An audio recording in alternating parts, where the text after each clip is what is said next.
Se fue. Gerardo, Gustavo salió. Profe, ¿no será que está mal configurada la...? Hay que moverle ahí. ¿Sí? Don Diego. Cuidado si no te vayas a caer. ¿Accidente laboral? Este es mucho más alto. Y ahí no va. Mira. ¿Usted me dice? Peor. No, ahí está bien, déjalo así. No, Lo que pasa es que no está muy... Lo que pasa es que ese cañón ya es algo antiguo y seguramente el driver de ese computador ya no están conversando nada amigablemente. Pero ¿Está bien? ahí está bien, sí. No, se vio. Ya. Gracias. Sí. Volvió a. Es que está como corrido.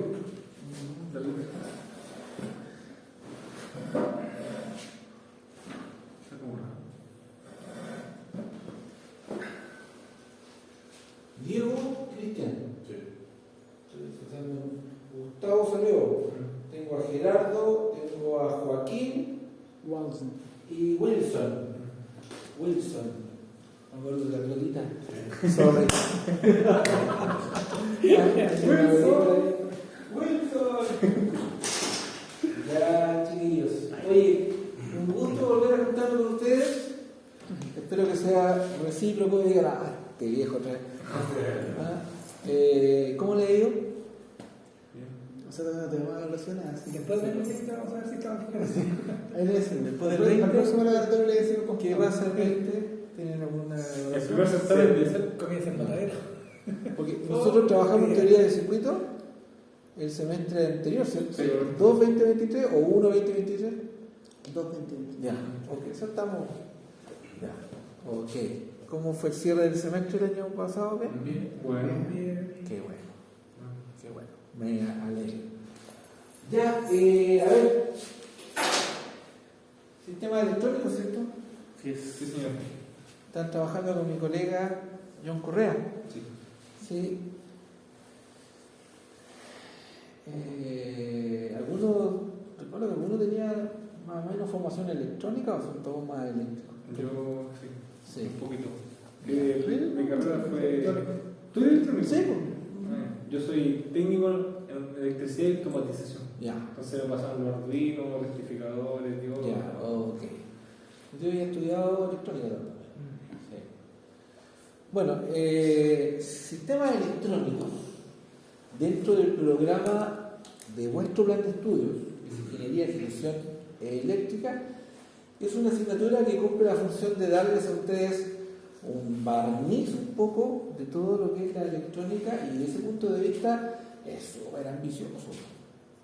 O sea, el nombre es como, o sea, teoría de semiconductores, que lo que ustedes deben haber partido para llegar a hablar del diodo, en un plan formal de ingeniería electrónica tienes teoría de semiconductores 1, teoría de semiconductores 2, o electrónica 1, electrónica 2, y en el área digital tienes sistemas digitales 1, sistemas digitales 2, microprocesadores 2.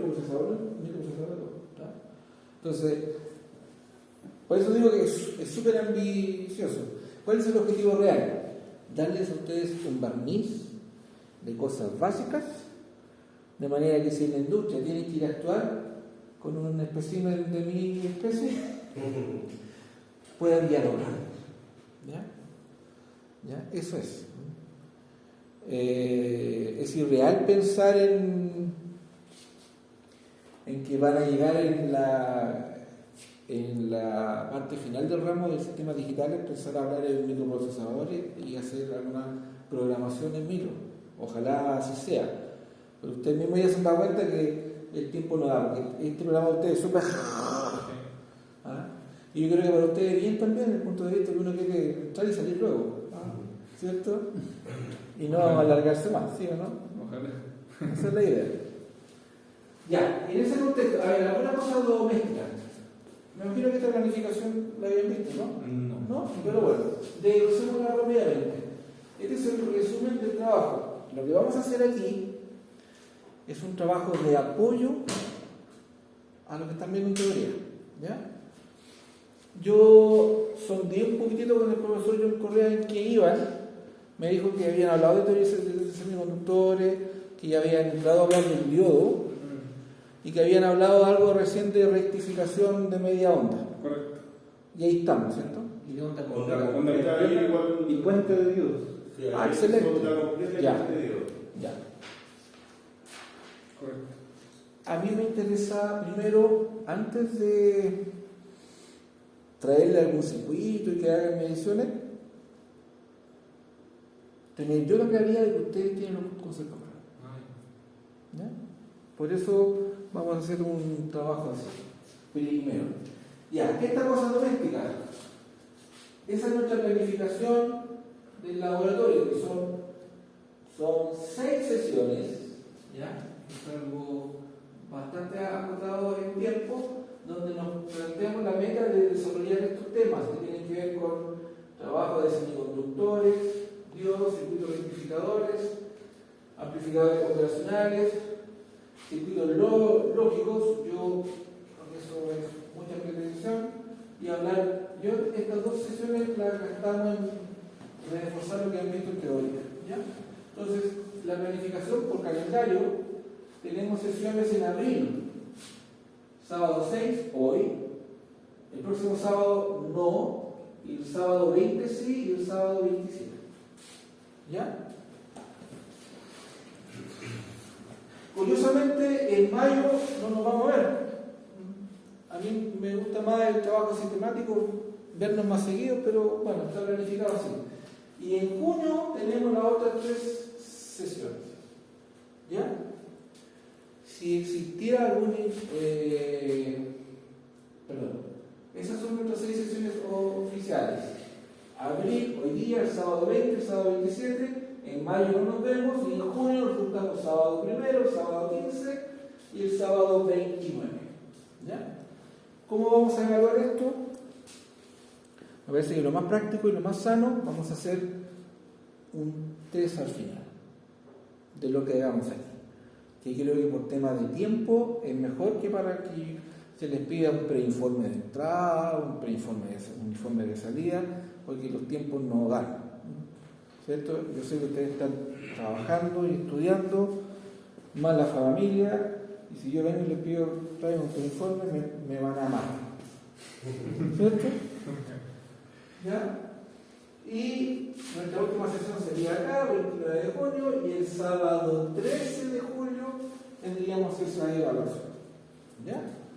Si en el desarrollo de estos 2 meses hubiera alguna situación en particular que nos impida juntarnos, por ejemplo, un sábado que está planificado, contamos con estas 2 posibilidades de recuperación en caso. ¿Ya? ¿Estamos? Bien. Una consulta, ¿qué es lo que pasa? Yo el día 27 tengo un compromiso que tengo hace mucho tiempo. Y no lo más probable es que no pueda venir. 27 de abril. Sí. Ya. Entonces, ¿qué pasa si los demás compañeros vienen y por una persona tengo que recuperar solamente? Ahí nosotros lo manejamos internamente. Ya. ¿Ya? ¿Ok? ¿Dónde tenemos compromisos? ¿Dónde vamos a ir? ¿Dónde vamos a ir? Dime.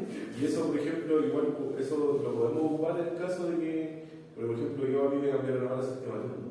Sí. Y el sábado pasado, hace 2 sábados atrás, vine en turno de noche, salí de noche, y no, a las 3 me fui así porque ya no me daba. Todas esas situaciones. Estuve en la etapa ahí casi durmiendo, entonces como que al final no vale la pena quedarme aquí hasta las 6 de la tarde. Si no va a estar bien, sí, obviamente. Todas esas situaciones particulares las conversamos Ya. antes de. Si tú ves que por tu tema de turno hay un día que se te afecta, lo conversamos antes y vemos cómo lo resolvemos. Ya. Lo que yo he hecho también es que, si a ustedes les parece bien, si no mal recuerdo, tengo algunos registros de videos de sesiones que hice con otros cursos cuando estábamos online. Si les sirve, yo Sí. se lo envío. Yo No tengo ningún inconveniente con eso. ¿Ya? Eso. ¿Qué más? ¿Alguna otra consulta? ¿No? Ya. Entonces,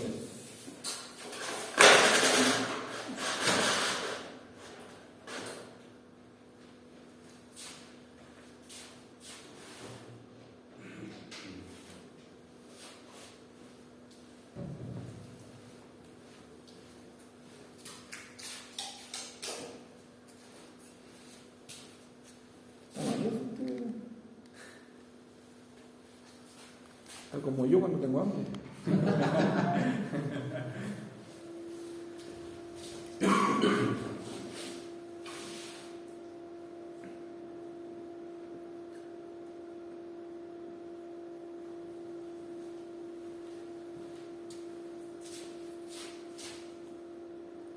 Lo primero que tendríamos que partir nosotros como experiencia son circuitos rectificadores. ¿Cuál es el dispositivo clave en un circuito rectificador? El diodo. El diodo. ¿Ya? ¿Y cómo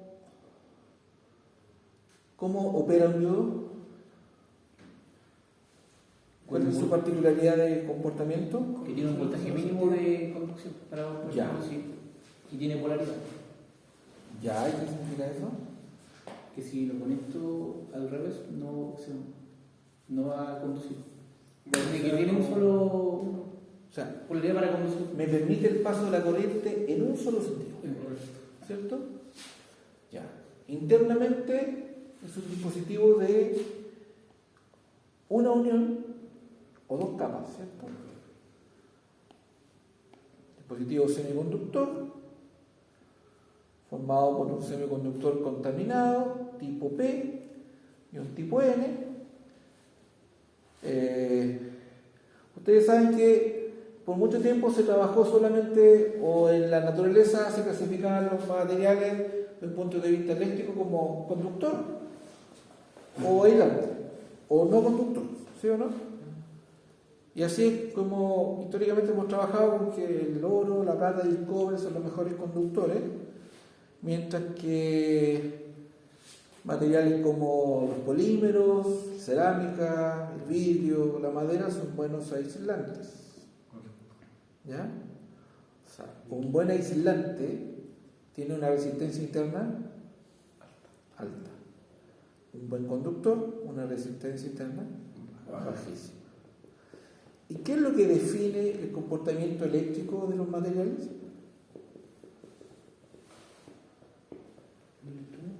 ¿Ah?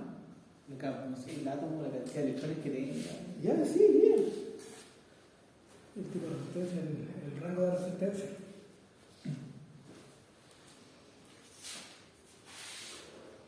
A ver, vamos. Esas son las cositas que quiero que vayamos desmenuzando antes de tener un circuito y ver la formadora. ¿Ya? Por eso nos hacemos así un laboratorio típico de. Voy a sacar un conejo del sombrero. Un conejín del sombrero.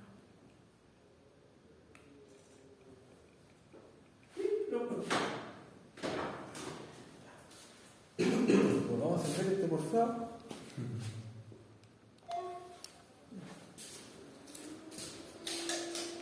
Es más romántico. Apocalipsis. ¿Ah? Apocalipsis.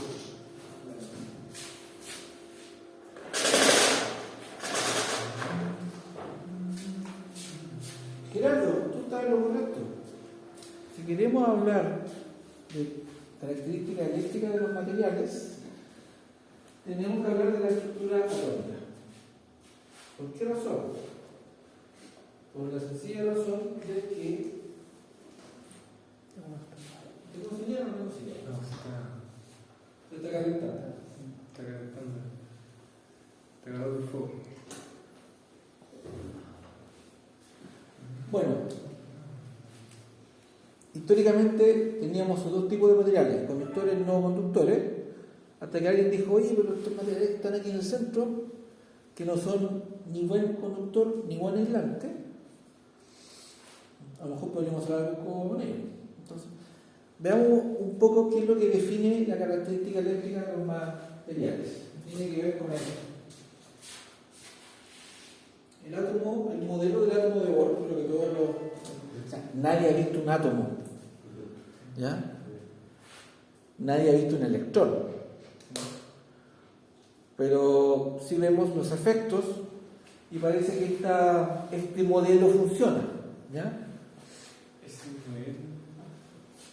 Que tenemos aquí, en el modelo del átomo de Bohr, tenemos centro que alberga cargas positivas y en torno a él, en órbitas estables, tenemos electrones que están girando. Ese no es el pastel de paz o es el de Thomson. ¿Cómo? Que en ese tiempo distintos científicos idearon una manera de mostrar cómo era el átomo. Sí. Entonces, si mal no recuerdo, era Thomson que hizo un ejemplo del pastel de paz. Si mal no recuerdo. Sí. Que está aplicado de forma Sí, aleatoria. hay cosas así, sí, correcto. Sí. Entonces, de aquí yo planteo unas preguntas. Si nosotros tenemos la claridad que en el núcleo tengo cargas positivas, los electrones son cargas negativas, y si sabemos que hay una ley universal que dice que las cargas de naturaleza opuesta se atraen, ¿por qué los electrones que están girando ahí no se van y se adhieren al núcleo, sino que se mantienen girando en órbitas estables? ¿Tiene una carga? Claro, si tienen cargas, cargas positivas y cargas negativas, deberían atraerse. Aquí no voy a hacer un ramo de física atómica, sino no quiero que calculen el spin del electrón. Lo que quiero que entiendan es que los electrones que están girando tienen una fuerza centrífuga que contrarresta justamente su fuerza de atracción con el núcleo. Por lo tanto, se mantienen en una órbita estable. ¿Ya? ¿Qué implica eso? Un electrón que está más cerca se va a sentir más fuertemente atraído por el núcleo. Por lo tanto, para mantenerse en una órbita estable, va a tener que girar más rápido, ¿cierto? Para poder mantener ese equilibrio con la fuerza centrífuga. ¿Ya? Mientras que un electrón que está más alejado se va a girar más lento, va a escuchar reggae, tranquilito, ¿cierto? Porque se va a sentir menos atraído por su núcleo de origen. Primera cosa. Lo que hemos conversado es lo que está ahí planteado. Entonces, quiero que tengan claro que la órbita más lejana, ¿cómo se denomina? Órbita de valencia. Y precisamente lo que pasa en esa órbita es lo que nos define la característica eléctrica de los materiales. Fíjense que lo que estamos conversando en el fondo nos refiere a niveles de energía. ¿Ya? En el sentido de que un electrón puede pasar de una órbita inferior a una órbita mayor. Sí. ¿Sí? ¿Y qué tiene que hacer? Energía para... Tiene que absorber energía del medio. ¿En qué forma? calor, Temperatura, diferencia de potencial, radiación. ¿Ya? Si un electrón absorbe energía del medio, se libera de esa órbita y pasa a un nivel de energía más alejado del núcleo, más arriba. ¿Ya? ¿Un electrón puede pasar de un nivel superior a uno inferior? Sí. Tiene que liberar energía, tiene que devolver energía al medio. Ese es el principio que usamos con los diodos LED. El diodo LED, uno ve que se enciende, está liberando energía. ¿Ya? Hay electrones que están cambiando de nivel de uno superior a uno inferior. ¿Ya? Entonces, los buenos conductores, la característica que los define es que en su órbita más lejana, la órbita de valencia, poseen solo un electrón de valencia. ¿Ya? Eso hace que ese electrón, como es el más lejano, ese compadre vive la vida tranquilo, despacito, y basta que absorba un poquito de energía del medio y se libera de su átomo de origen y pasa a un nivel de energía superior llamado banda de conducción, y eso le permite moverse libremente de un átomo a otro. Entonces, si yo tengo varios átomos juntos y tengo varios electrones de valencia que se liberan fácilmente, voy a tener un movimiento de partículas de carga a través del elemento. Si tengo un movimiento de partículas de carga, aquí tengo una corriente eléctrica. ¿Ya? Entonces, los buenos conductores, como el oro, la plata y el cobre, poseen un electrón de valencia en su órbita de valencia. Mientras que los buenos aislantes, como los polímeros, todos los plásticos, vidrio, cerámica, a ver, lo que voy a decir a continuación tiene ciertos modelos matemáticos que lo demuestran, que no es mi objetivo que nos enfrasquemos en eso aquí, ¿ya? Pero sí me basta con que sepan que el número 8 en la naturaleza tiene bastantes implicancias que para nosotros son desconocidas. Es bien particular, y entre eso aquí demuestra un botón. Si tú tienes un material donde en su órbita de valencia hay 8 electrones, esos electrones establecen enlaces covalentes con sus átomos vecinos, de tal manera que está la fuerza de esos enlaces que no hay cómo mover esos electrones de esa órbita. Por lo tanto, los buenos aislantes son elementos que en su órbita de valencia poseen ¿cuántos electrones? 8. Se usa en la literatura decir que cuando un átomo en su órbita de valencia tiene 8 electrones, esa órbita está saturada. Y si está saturada, tiene enlaces covalentes y no se van a liberar nunca de sus átomos de origen por mucha energía que se quiera entregar del medio. Y esa es la característica de los aislantes. Entonces, un aislante tiene 8 electrones de valencia, un buen conductor tiene 1 electrón de valencia, que se libera libremente. Con eso en mente, si nos ponemos a pensar en un semiconductor, ¿cómo sería la característica de un semiconductor? La 8 es 4. Tiene 4. Tiene 4. ¿Ya? Y ahí tenemos el germanio y el silicio. Los primeros ensayos se hicieron por ahí por la década del 30, 40, con germanio, no antes incluso. Y después se dejó de lado y se empezó a trabajar con silicio. Y hoy día el silicio es el semiconductor por excelencia. Y no porque no haya germanio, es porque... Adelante, estimado, ¿todo bien? Sí, súper bien. Tema laborales. Ya.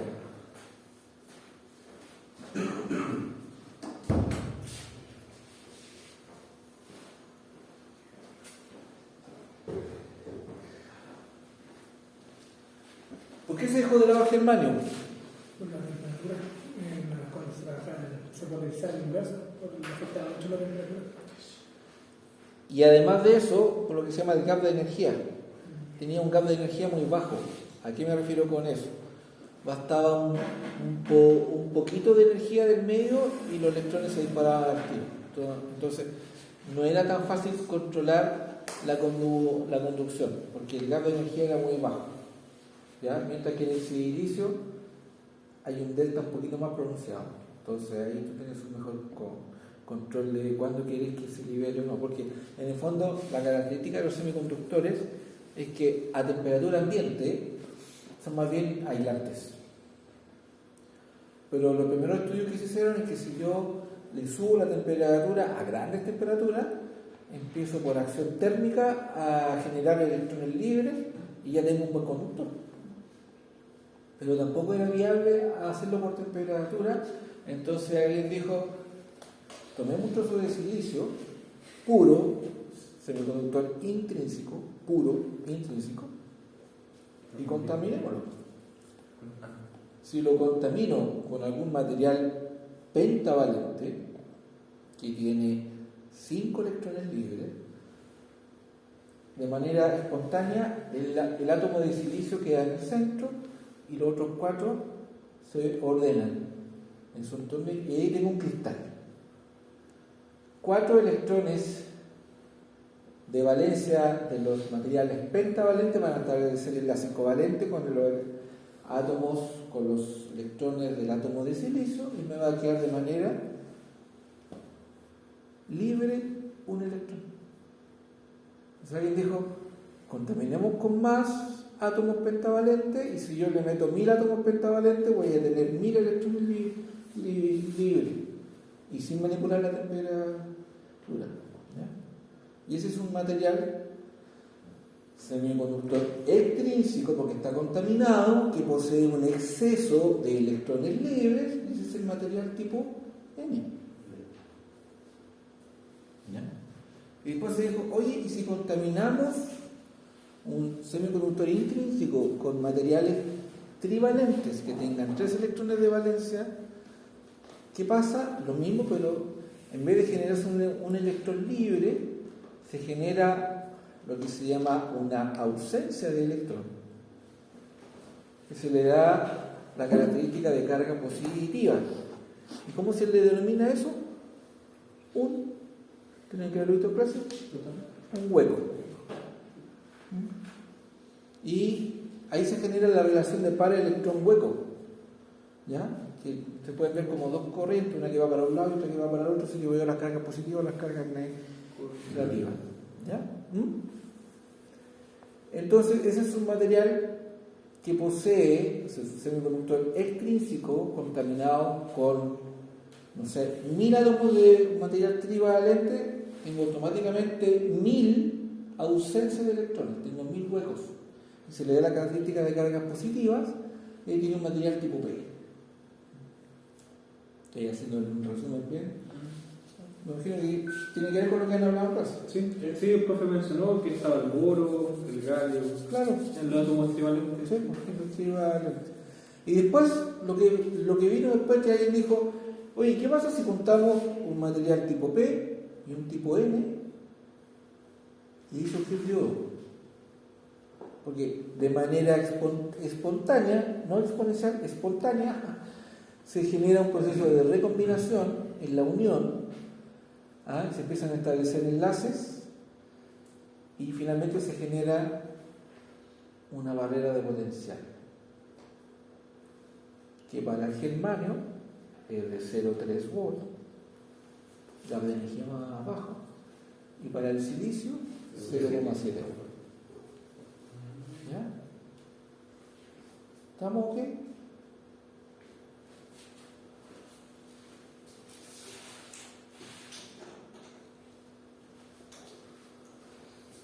Entonces el yodo es un material de una unión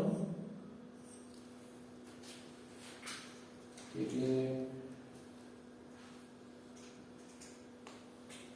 un material P, un material N,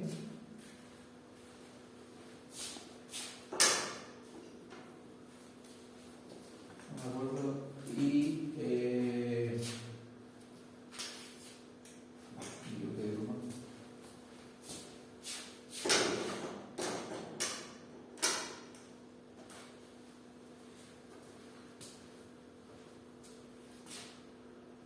el lado P es el lado positivo, el lado N el lado negativo, este es el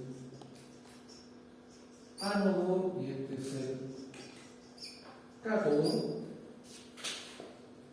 que a nivel de símbolo simboliza así, ¿cierto? Ánodo, cátodo,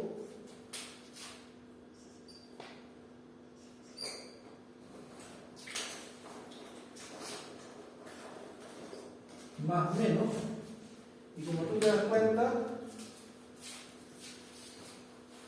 si yo le establezco una diferencia de potencial en la terminal de la fuente, le coloco en el positivo y el negativo en el negativo, el diodo me va a permitir una circulación de corriente de ánodo a cátodo. Lo que decías tú, Gerardo. Solamente permite el paso de la corriente en un solo sentido. Corriente del diodo. El símbolo, fíjate que te da una noción de aquello. Fíjate que el diodo tiene como una punta de flecha ahí, ¿cierto? Y esa punta de flecha te indica el sentido en el que permite que pase la corriente. Ahora, si tú dices cuál es el átomo y cuál es el cátodo, ahí me enredé. Bueno, en el mismo símbolo, en el lado del cátodo, tienes una K acortada. A mí me gustan esas reglas mnemotécnicas que sirven. Ahora, si vamos al encapsulado físico de un diodo real, el fabricante te marca el cátodo con una raya. Correcto. ¿Ya? Y si tienes un diodo LED,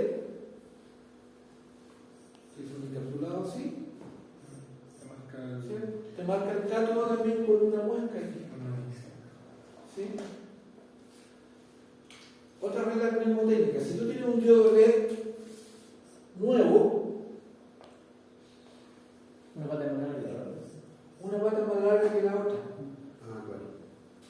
Y ojo, el cátodo es el más corto. Sí. El cátodo es el más corto. ¿Ya? Ahora, si tengo un diodo LED que ya ha sido bien carreteado, que estuvo en una placa, se cortó, luego sacaron, lo pusieron en otra, y ya las patas están. Si tú lo miras a contraluz, Puede venir también, sí. el más cabezón es el cátodo. ¿Estamos? El más cabezón es el cátodo. ¿Ya? ¿Entendió? Sí. Ahí son datos prácticos. Tiene como el la rueda, Sí, el de la larga. El de la pata larga es la no. Y el cabezón. El cátodo es el. El cátodo es el más corto El cátodo es claro. o el más cabezón. ¿Ya?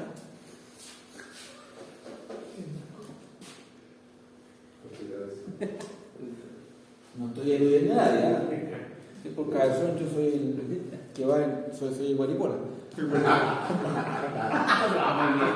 Cuando me da un dolor de cabeza me duele todo el cuerpo.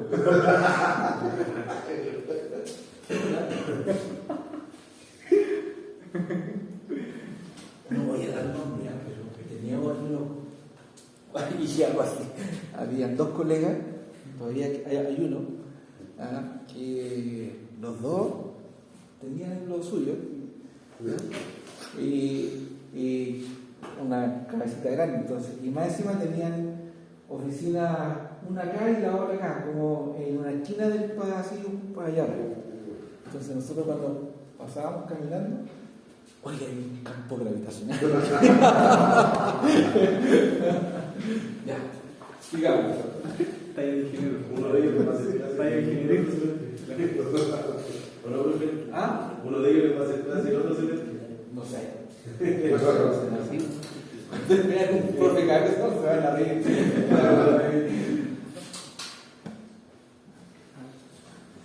Bueno, para cerrar este tema de. Normalmente, como lo que nos importa es lo que pasa con la órbita más lejana, se acostumbra a ver la parte interna de un átomo que involucra la carga positiva y las órbitas internas y la órbita de valencia. ¿Ya? O sea, la parte interna se define como el núcleo más todos los orbitales internos. ¿Ya? Para visualizar de manera concreta lo que me pasa con la órbita de valencia, que es más lejana. Por ejemplo, aquí tienen un átomo de cobre con carga neutra. El átomo de cobre tiene 29 protones y 29 electrones. 28 electrones en sus orbitales internos y un electrón en su orbital de valencia. Por lo tanto, normalmente, cuando nos metemos en este tema, se acostumbra a ver el diagrama así: parte interna, que es el núcleo más los orbitales internos, y tiene una carga más 1, porque hay 29 protones y 28 electrones, y la carga neutra del átomo completo, porque ese más 1 se compensa con el electrón de valencia. ¿Ya?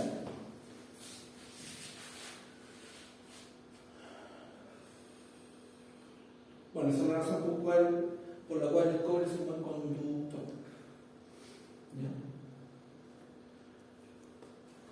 Solamente para cerrar el tema. Supongamos que una fuente externa, energía arranca un electrón de valencia del átomo de cobre. ¿Con qué carga resultante queda ese átomo? Cero. No. Pierde un electrón. Sobre una posición. Por lo tanto, se carga positivo más 1. ¿Ya? Y se transforma en un ion positivo. Por el contrario, si un átomo de cobre recibe un electrón, gana una carga, por lo tanto ahora se carga para otro lado, menos 1, se transforma en un ion negativo. ¿Ya? Eso como algo elemental.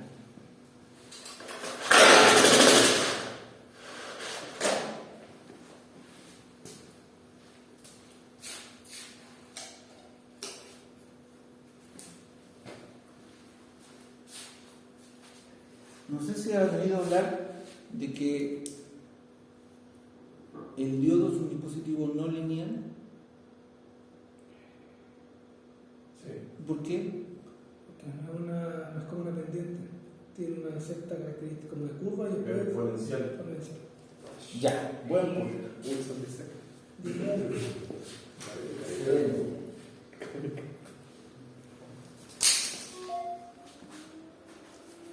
La fuerza de gravedad. Profundicemos un poquito ahí. Me tomo el tiempo de reutilizar tus conceptos para que entendamos fácilmente cómo funciona el circuito rectificador. ¿Ya?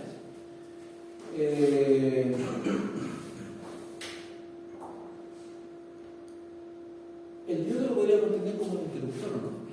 Sí. ¿Cierto? Si yo tengo un diodo, Normalmente esto, normalmente se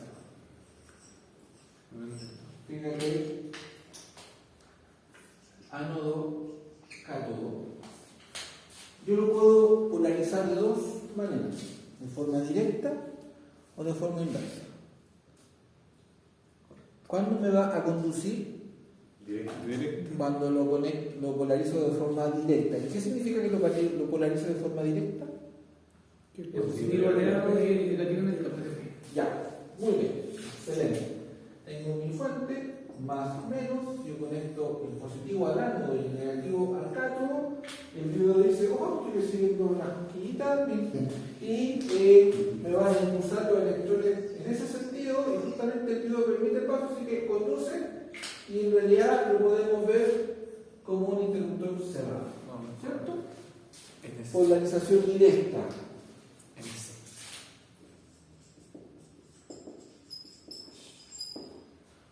Pero ustedes saben que nos falta el porfiado que dice, ya tengo el diodo aquí, ánodo, cátodo, y voy a ponerle la fuente al revés porque yo quiero. Llegó a eso.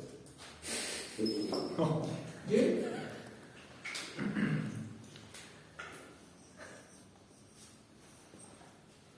El diodo también puede trabajar así, si de repente yo necesito que conduzca o que no. ¿Ya? Claro, esa fuente me va a intentar forzar una corriente así, pero el diodo dice, no, compadre, yo para abajo no. Corriente de ánodo acá, por lo tanto, en este caso, por la polarización inversa, el diodo se comporta como un interruptor abierto. ¿Sí? Polarización inversa. Entonces, eso tiene que ver con lo que estamos viendo, que es un dispositivo no lineal. Y para entenderlo de mejor manera, como dijo vuestro compañero Wilson, veamos su curva característica. Primero, para que entendamos un concepto, pensemos en una resistencia.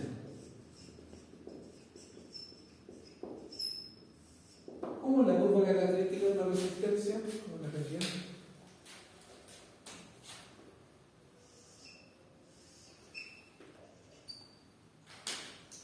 Si tengo voltaje en la resistencia y tengo corriente en la resistencia, como bien dice tu compañero, esto va a ser una línea recta, ¿sí?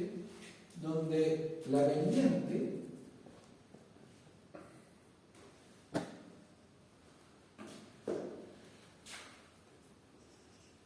que va a estar dada por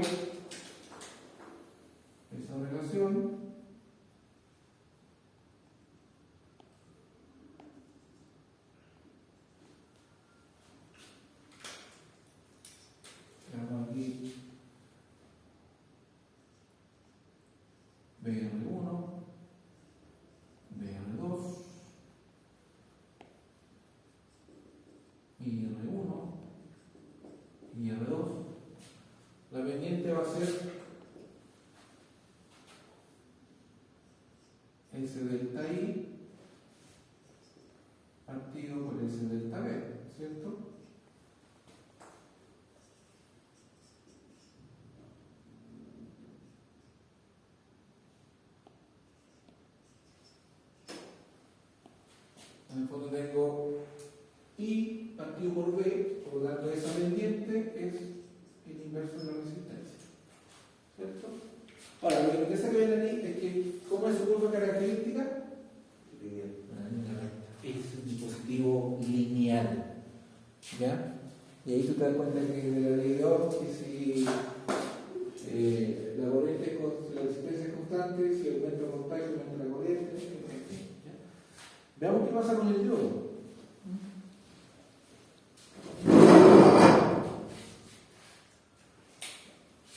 Si pienso en el diodo,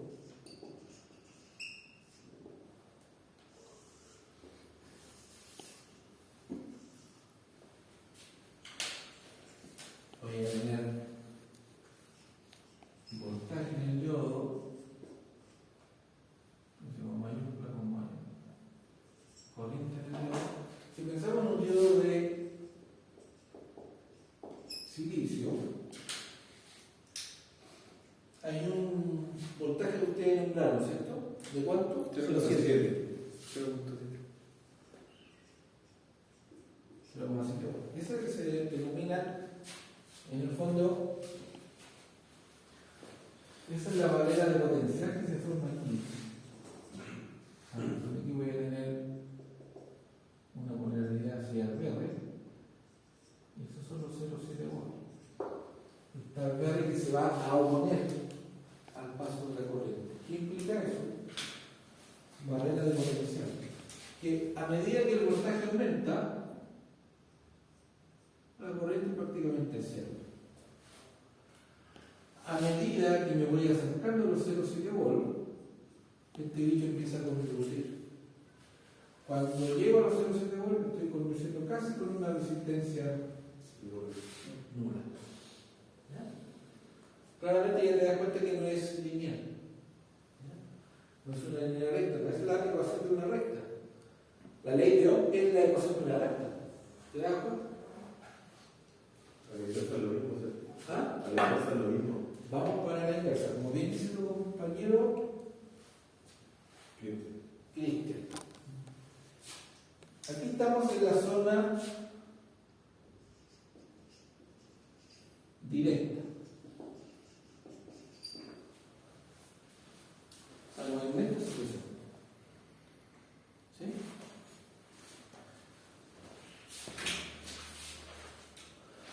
Pero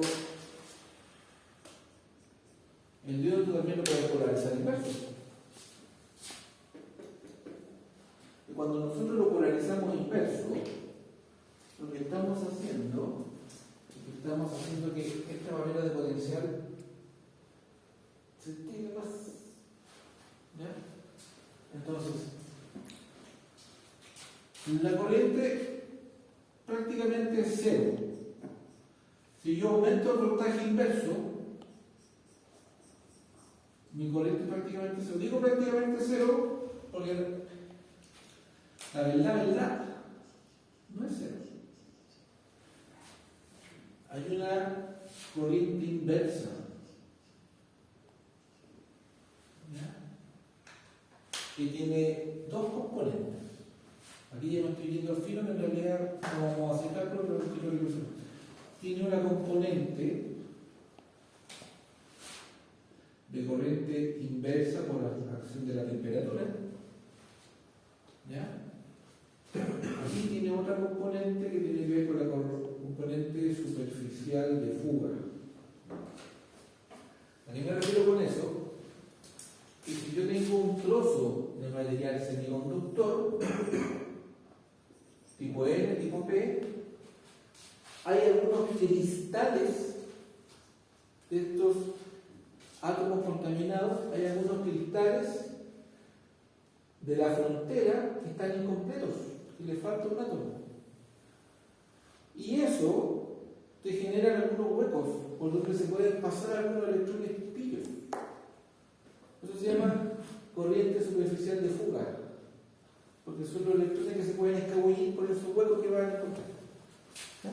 Eso es parte de la corriente inversa. Parece que la arquitectura se denomina ese, ahí no lo recuerdo. Ahora, si yo soy porfiado, y este voltaje inverso lo aumento más, tengo que ver qué es lo que dice el fabricante. El fabricante me dice, ¿el técnico puede trabajar en el inverso? Sí. Ahora, si usted es tan chacal y aumenta ese voltaje inverso hasta este voltaje que se llama de ruptura, el fabricante que te dice, hágalo, compadre, pero yo no me hago con lo. ¿Por qué? ¿Qué pasa ahí? Conductor. Cuando nos acercamos a ese voltaje inverso de ruptura, el diodo entra en una conducción descontrolada y se llama el fenómeno de avalancha. Porque esta barrera de potencial se empieza a extender y hay más tensión, hasta que ¡pah! Y se genera el fenómeno de avalancha y se genera una gran cantidad de electrones libres que van chocando los otros átomos y vamos dejando la embarra. Eso es lo que se llama zona de ruptura, donde finalmente el diodo, si no está construido para trabajar ahí, se daña por la excesiva disipación del calor. ¿Ya? Entonces, aquí tienes la zona directa, aquí tienes la zona inversa, y aquí tenemos la zona de ruptura. ¿Ya? Entonces, claramente no es un dispositivo lineal. Si vemos su curva de voltaje por E versus la resistencia, que sí es un dispositivo lineal. ¿Estamos claros?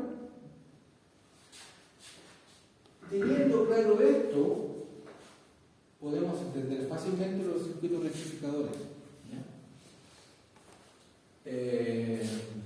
Ojo que los diodos normales, los más cotidianos, por ejemplo, un diodo rectificador está construido para trabajar en su zona directa, obviamente, y también en la zona inversa. El fabricante te dice, no llega a la zona de ruptura, compadre, porque hasta ahí no va a llegar. ¿Ya? Pero hay un tipo de diodos, como por ejemplo el diodo Zener, ¿lo habían oído? Sí. El diodo Zener está construido para trabajar aquí, En la zona. en la zona de ruptura. ¿Por qué? Fíjate, ¿de qué nos damos cuenta aquí en la zona de ruptura? Que puedo tener grandes fluctuaciones de corriente. Por lo más fuerte. Pero el voltaje, ¿cómo se mantiene? Constante. Casi constante. ¿Y eso para qué nos sirve?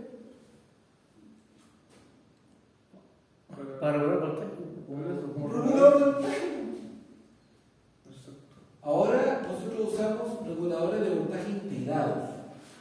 Antiguamente tú ponías a la salida un diodo Zener y te dejaba enclavado el voltaje de salida al voltaje de ruptura, por ejemplo, igual. Y en esa carga yo podía conectar una carga que me pida menos corriente o más corriente y la va a entregar y el voltaje se mantiene casi constante. ¿Ya? Los reguladores integrados que usamos ahora adentro tienen un diodo Zener que trabaja de esta manera. El diodo Zener es un diodo particular que está diseñado para trabajar en esta zona como regulador de voltaje. El símbolo es igual. Normalmente se coloca en verde porque tienen que polarizarlo al verde. Y ese es el símbolo. Como una Z ahí. ¿Se dan cuenta? Diodo Zener. Regulador de voltaje.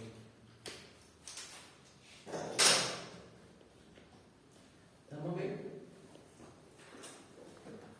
Profe, y para la zona de conducción, para este lado ¿hay un voltaje máximo también? ¿O se va a quedar de corriente? Hay una corriente nominal. El fabricante te indica en el datasheet, las especificaciones técnicas, y te dice, caballero, no le pida más corriente que lo que puede soportar. ¿Ya?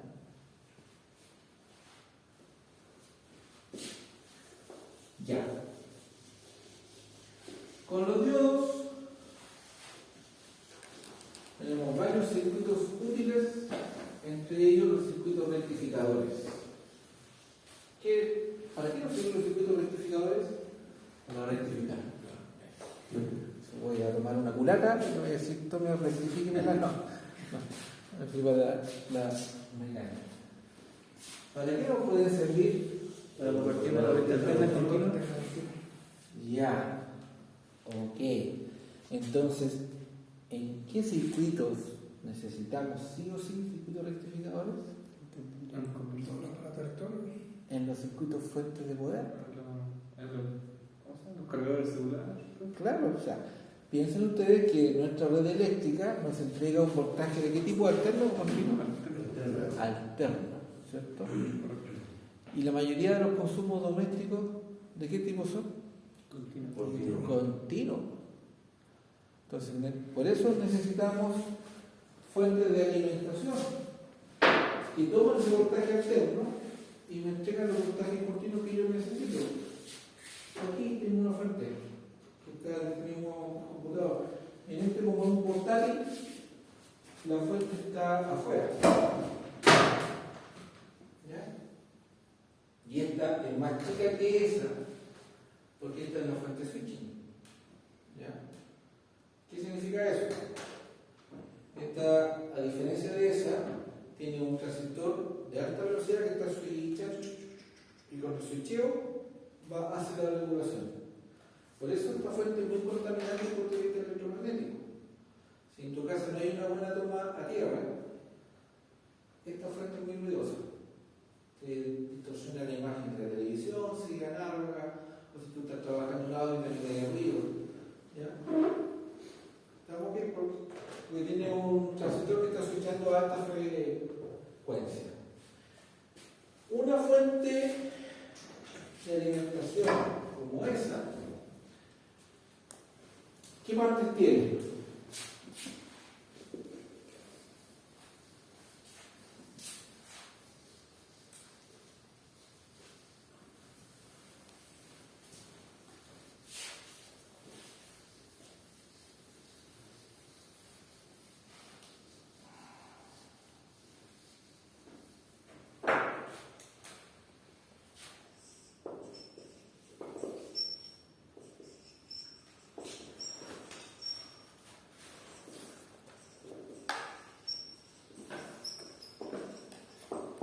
Circuito fuente de alimentación. Nosotros aquí en los enchufes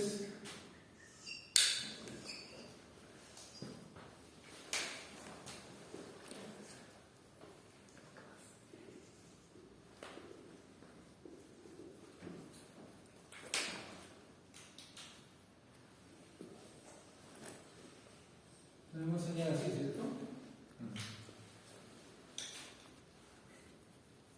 Cuya característica es que su voltaje RMS, ¿cuánto es? Voltaje máximo de kilovoltaje. El máximo, como se quita, partimos por ahí de 2. ¿Y cuánto vale aquí en Chile? 220. 220 watts. ¿Qué frecuencia? 50. 50-100%. Por lo tanto, ¿el voltaje máximo cuánto es? 311. Eso. Si su frecuencia son 50 Hz, su período cuánto es? 20. 20 milisegundos. Recuerden que la frecuencia es el inverso del período.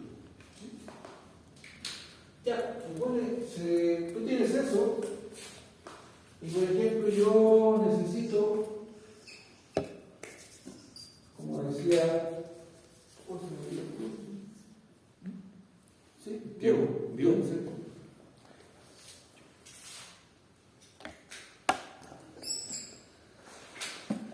Necesito voltaje continuo de 5 volts para cargar el celular. Correcto. O de 18 volts para cargar el computador. Un circuito fuente de alimentación hace esto. Toma eso en la entrada y en la salida me entrega esto. La pregunta es cómo lo hace. ¿Qué partes necesitamos? La fuente de alimentación. Claro, ahora metámoslo dentro. ¿Qué es lo primero que necesitamos? Un tráfico. No, para funcionar. Pequeño.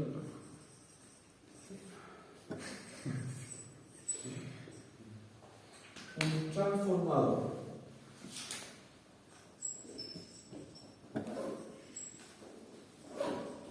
¿Qué función va a cumplir el transformador? Reducir el voltaje.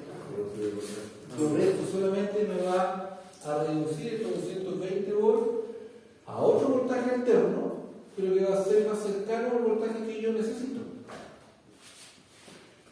Pero aquí sigo teniendo una señal de estilo. ¿Qué viene después? Rectificar. Un rectificador. Posterior.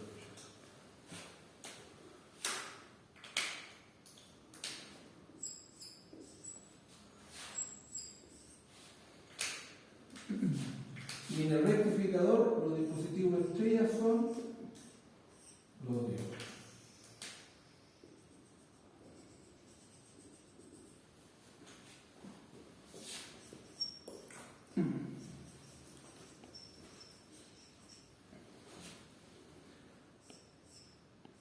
Eso implica que a la salida del rectificador, si es un rectificador de media onda, voy a tener eso, ¿cierto?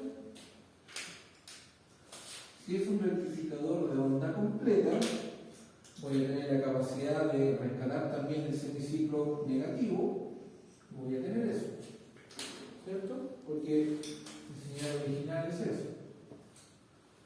¿Sí? ¿Cómo va usted? ¿Bien? Bien. Fíjate que esto, respecto a esto, ya se acerca al poco. Porque aquí ya podemos decir que tengo una señal continua, ya que solamente tiene valores positivos.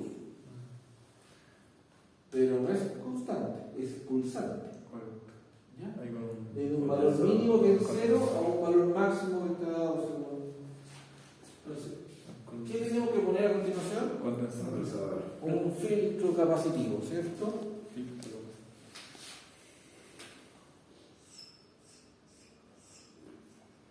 Un filtro capacitivo.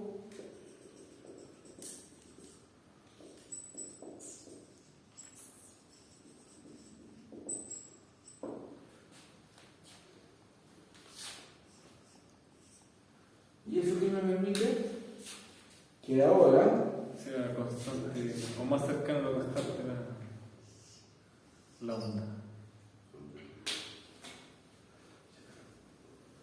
yo tengo un rectificador de onda completa.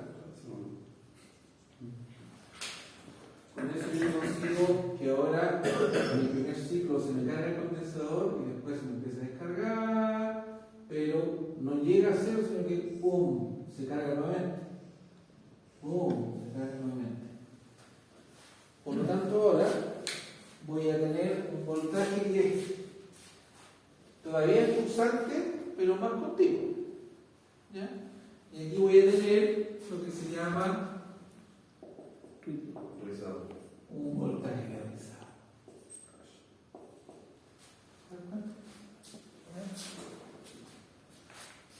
Ahora, podríamos, si yo coloco un condensador más grande, este rizado se me hace más chico. Si coloco un condensador más chico, este se me hace más grande.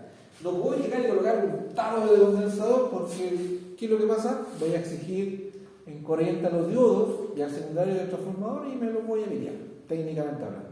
Cuesta. ¿Ah? Entonces, hay normas para calcular el valor del condensador para que nadie ande estresado. ¿Ya? Por lo tanto, ya cuando estoy aquí, ¿qué es lo que viene? Filtro. Filtro capa cínico. ¿Y qué tengo que poner aquí a la salida para obtener esto? Un regulador de voltaje. Regulador de voltaje.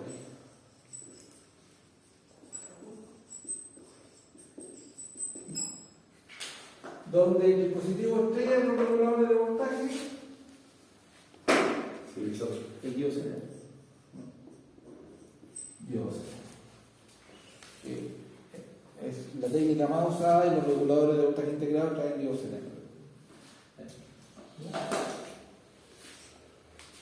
Y ahí tengo mi salida continua. ¿Ya? Entonces, si no fuera por los diodos para implementar los circuitos rectificadores, no podríamos hacer eso. No tendríamos los circuitos fuentes de alimentación. Dicho esto, no sé qué era esto que estamos grabando. Sí, teniendo la claridad del diodo, cómo funciona, y teniendo claro esto, podemos ya en nuestra próxima sesión analizar los circuitos de la rectificación, circuitos rectificadores, que puede ser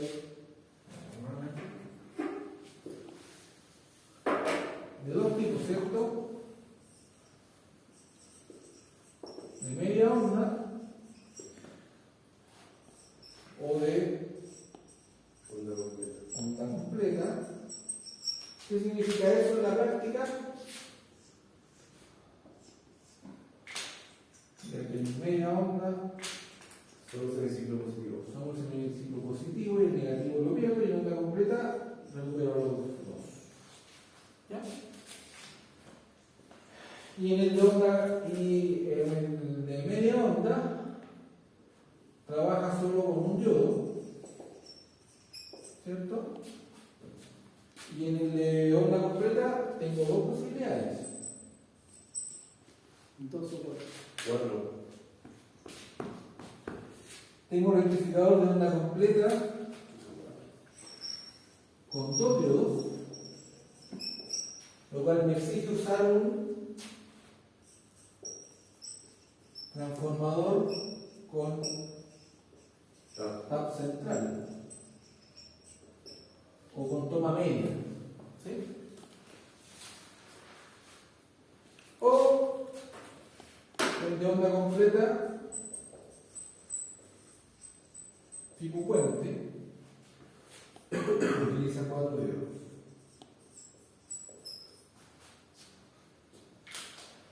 El de media onda en la práctica no se usa porque tiene un rendimiento penca del 30%, 31%. ¿Ya? El de onda completa se usan los dos, pero el que más se usa es el tipo puente, porque este me permite usar todo el secundario del transformador. En cambio, este, si bien me genera una onda completa, como me obliga a usar una toma media en el secundario, igual voy a usar un rendimiento que va al 50% en la corriente, por lo tanto el rendimiento sigue siendo como el de media onda. En cambio aquí, con el tipo puente, logro un rendimiento del 63%. El más uso es ese. ¿Ya? Entonces, en nuestra próxima sesión vamos a analizar estos circuitos, lo vamos a ver la forma de onda y vamos a verlo en el osciloscopio. ¿Les parece? Chiquillos, no sé si les parece bien lo que hicimos hoy día, ¿les ayuda? ¿Les sirve? Excelente. ¿Sí? Ya. Bueno, si no me da materia de otras clases. lo quería decir eso. Yo le digo como 3 o 4 clases del profe Joaquín Corral. ¿Cómo no? Con el rebote, ¿qué?